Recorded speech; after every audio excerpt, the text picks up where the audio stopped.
I know I'm not alone when I say that I refuse to accept this narrative that Thomas Crooks, the attempted assassin of Donald Trump, was just some zero digital footprint loser who wanted attention, that he was just some kid who appeared out of nowhere and was killed, and then his body was quickly cremated. His house was completely spotless, allegedly, and he had no digital footprint. This is one of those really strange stories that we still have a lot of questions around, and it's one of the most important stories of our lifetime, and it should be treated as such.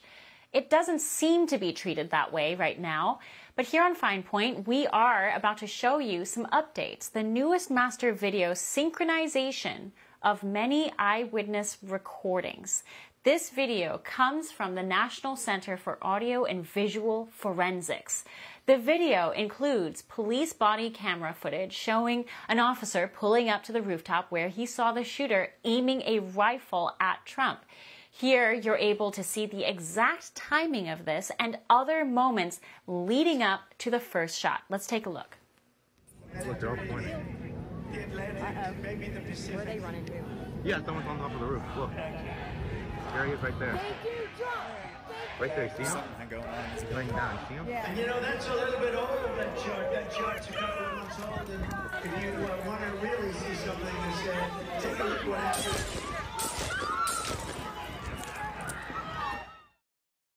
Truly chilling and damning footage to show not only that Crooks could have been neutralized within plenty of time before he shot, but how close President Trump came to being killed that day. It shocks you every time you see that video. David Notowitz joins us now. He is the founder of the National Center for Audio and Visual Forensics. He is also an Emmy Award-winning producer and video and audio forensic evidence expert. David, welcome to the program. Thank you so much for putting that together and making the time to speak with us. Well, thank you for having me. We spent a lot of time and effort in doing this because I think it would give clarity in similar way to what we do for all our cases to this instance of what happened here today. I mean, it would happen on that day. It's a pleasure to be able to meet with you guys and also to share this because it needs to be out there.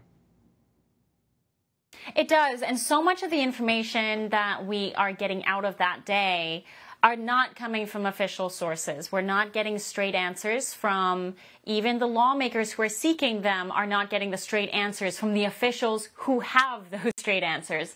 So talk to us about how you put this together and what were some of the most, what were some of the conclusions you came out of it that were the most interesting? So the first thing we do is just try to gather as many pieces of material as we could find. And there's a lot there because it's a rally. Everyone's shooting video. There's witnesses inside the grounds, outside the grounds. There's police officers wearing body camera, which did get released, which was very interesting too. So all this footage we gathered together and then we synchronize it.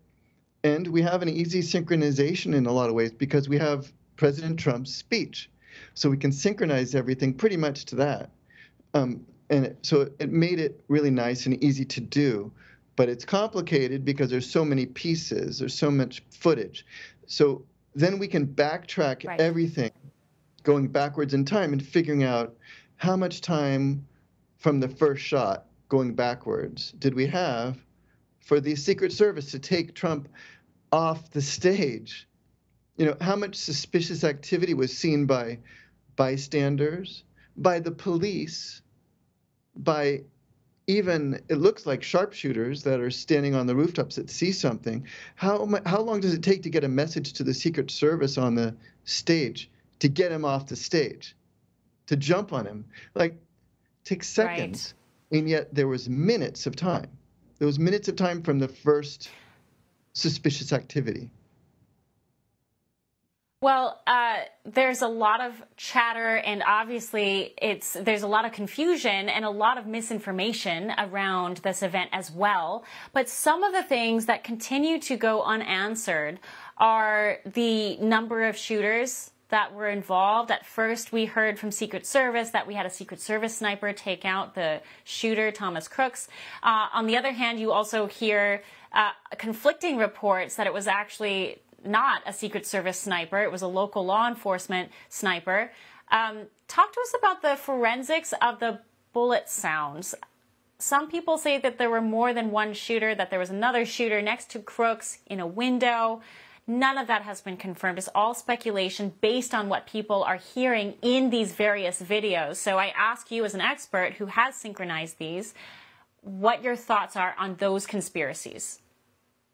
Okay, so let me talk first about when we are gathering, to help answer your question, or at least talk about it and to consider it. When we're gathering all these different angles, each one of them has different audio attached to it. So you can selectively, once you've synchronized all this different footage, you can selectively mute everything but one camera and just listen to one microphone. And that microphone depends on the location of that particular person who's videotaping at that location. So it's very interesting. You have mics basically placed all over the area of this rally, and you can listen to each mic individually. So you get closer to the shooter, let's say, and you can listen to that mic, and you can listen to the bullet sounds of the bullets there. Then you can go closer to a broadcast area, which is the mic is actually on the stage where Trump is.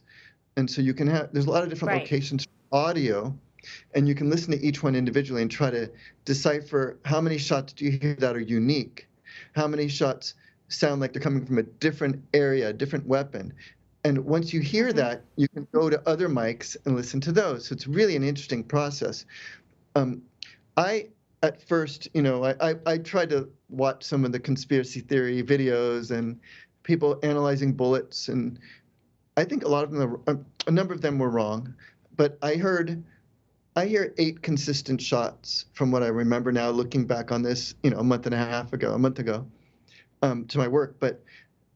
And then there's almost immediately a single shot that is different, and then there's a shot, I would estimate 15 seconds or so later, that's the shot that appears to take out the suspect, take out the attempted assassin. Because when you hear that last shot, you hear a lot of witnesses saying on different cameras, if you listen to the audio, saying, oh, they got him. You hear the actual results of the shooting. So I think that took him out. David Notowitz, thank you so much for the time and the expertise. You put in a lot of work. We appreciate it.